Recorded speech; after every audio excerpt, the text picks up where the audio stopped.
Hi friends, ఇదిగోండి మునక్కాయ పచ్చడికి పెట్టడానికి కావలసినవి ఇవన్నీ ఫ్రెండ్స్. ఆవాలు 50 గ్రాములు, 300 గ్రాములు ఎల్లిపాయలు, హాఫ్ కేజీ శనగ నూనె, ఉప్పు తగినంత, చింతపండు 100 గ్రాములు, కారం పావు కేజీ, పసుపు తగినంత, మెంతులు 1 స్పూను, ఉప్పు మనకు 100 గ్రాములు తగినంత వేసుకోవాలి ఫ్రెండ్స్. ఇవన్నీ కావలసినవి వీటికి. ఇదిగోండి స్టవ్ వెలిగించుకొని బాండి పెట్టుకోవాలి. మెంతులు 1 స్పూను, ఆవాలు 50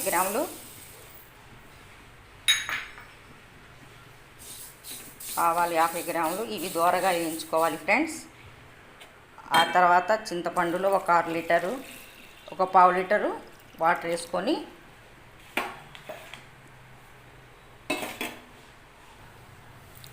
కొంత ఉప్పు వేసుకొని చింతపండులో ఉడికించుకోవాలి. చింతపండు గుజ్జు ఉడికించుకోవాలి. ఇది దోరగా వేగిన తర్వాత ఒక ప్లేట్లో తీసేసుకోవాలి ఫ్రెండ్స్.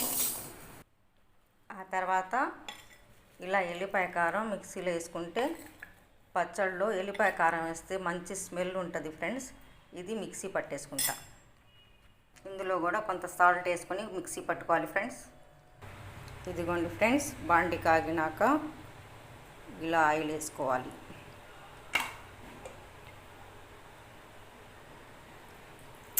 స్పూన్ కూడా పడింది ఫ్రెండ్స్, చూసుకోలేదు నేను. బాండి కాగింది, ఆయిల్ వేసేసాను. ఆ తర్వాత మనం కట్ చేసుకున్నవి వేయించుకోవాలి. ఇదిగోండి ఫ్రెండ్స్, కేజీ ముక్కలు అయినాయి. కేజీ ముక్కలకి హాఫ్ కేజీ ఆయిల్ పడుతుంది. ఇదిగోండి ఫ్రెండ్స్, ఇలా దోరగా వేయించుకోవాలి ఫ్రెండ్స్. ఇదిగోండి వేయించుకున్న ముక్కల మీద ఇలాగా సాల్ట్ మెత్తగా చల్లుకుంటే ఉప్పు ముక్కలకి పడుతుంది ఫ్రెండ్స్. ఇలా చల్లుకోవాలి కొద్దిగా, మనం తగినంత మళ్ళీ తర్వాత చూసి వేసుకోవాలి. ఇలా పైన సాల్ట్ చల్లుకోవటం వల్ల ముక్కలు లోపలికి పోయి పచ్చడి పాడవకుండా ఉంటుంది ఫ్రెండ్స్. ఉప్పు లోపలికి వెళ్తే పచ్చడి అయితే పాడవదు. ఆ తర్వాత స్టవ్ వెలిగించుకొని ఇంకో బాండి పెట్టుకొని కొద్దిగా ఆయిల్ కాగిన తర్వాత ఇలా చింతపండు గుజ్జు వేసేసుకోవాలి.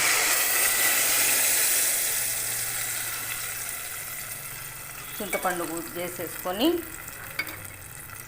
తగినంత ఉప్పు,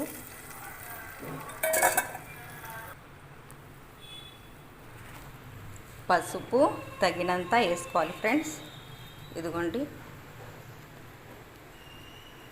పసుపు తగినంత వేసేసుకుంటే ఈ గుజ్జు కాగేటప్పుడు కొద్దిగా ఆయిల్ తేలుతున్నప్పుడు ఆపేసుకోవాలి. ఇది అదే బాండీలో పోపు చేసుకొని ఈ పోపు చల్లారిన తర్వాత పచ్చడిలో కలుపుకోవాలి.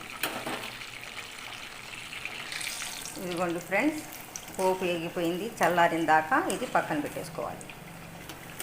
ఇదిగోండి చింతపండు గుజ్జు దగ్గర పడుతుంది, అయిపోవటానికి వచ్చింది ఫ్రెండ్స్. ఇదిగోండి ఆవపిండి మెంతిపిండి మిక్సీ వేసుకున్నాం. చింతపండు గుజ్జులో మెంతులు వేసి ఉడకబెట్టుకుంటే అవి కూడా పుల్లగాను కారుగా ఉంటాయి ఫ్రెండ్స్. ఇదిగోండి ఫ్రెండ్స్, ఎల్లిపాయ కారం అయితే వేసుకున్నా. ఇదిగోండి చింతపండు గుజ్జులో మెంతులు ఎందుకు వేసారంటే పిల్లలు విడిగా అయితే చేదుగా ఉంటాయి అని తినరు కదా, అందుకోసం చింతకాయ పండులో గుజ్జులో వేసి ఉడకబెట్టుకుంటే ఇవి కూడా పుల్లగా అయిపోతాయి ఫ్రెండ్స్. అందుకని ఇలా వేసాను నేను. చల్లారిన తర్వాత ఇలా ముక్కల మీద వేసేసుకోవాలి.